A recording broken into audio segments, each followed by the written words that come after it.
No Feehan graduation has ever been more looked forward to than this. Honestly, last night, a tropical storm was perfect. It felt like 2020. But tonight, we couldn't ask for a better evening for this special event. You guys honestly look amazing. It feels like Bishop Feehan is Bishop Feehan again, to have students here after 5 months. It feels right. And we're so glad we can make this happen together as a Feehan community. We will never, ever forget your senior year at Bishop Feehan High School. At long last tonight, we get to celebrate you. As a leader of our school, I share the pride of our faculty and staff as we watch another class of Feehan graduates ready to take on the world. As an alumnus, I'd like to welcome you to an important community that reaches back more than half a century and, God willing, will endure beyond all of our lifetimes. It may have taken an extra couple of months for you, but you are now an integral link on a 56-year-old chain that is bigger than any single one of us. This pandemic has also brought us together and allowed us to understand the importance of focusing on the present. Due to the uncertainty we face, we are now unable to look and plan too far into the future. Instead, we are required to plan on a daily or weekly basis. We have had to adjust to living in the moment and in a simpler way.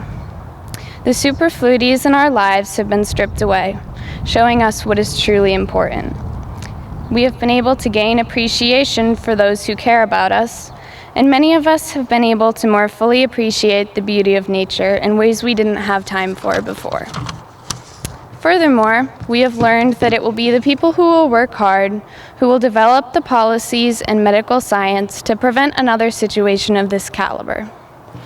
In addition, the pandemic has allowed us to remember more fondly our memories from the past 4 years. We now have more time to remember what life was like for us before.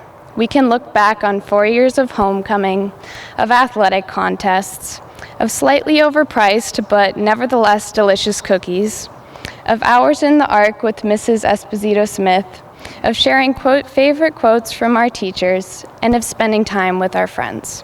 I host a series of lunches with groups of 5 to 6 seniors. These are enjoyable half hours, and I typically learn a lot about the graduating class and its perspective on our school. At a lunch this year, a student, I think it was Nathan Copley, said to me, "Whatever you do, Mr. Kane, don't make your graduation speech about the clear vision of the class of 2020 or any awful other puns on 2020. So I took his advice. In fact, cliches are bad for speeches, and an English teacher will define a cliche as an overused word or phrase. But more broadly, the implication is that a word or an idea has lost its edge and its meaning through overuse, overfamiliarity. Cliches don't surprise. They are predictable. They are, in reality, unheard and ignored. How ironic to have worried about cliches applied to the class of 2020, when, as it turned out, there was absolutely nothing familiar or predictable about anything this past spring for any of us.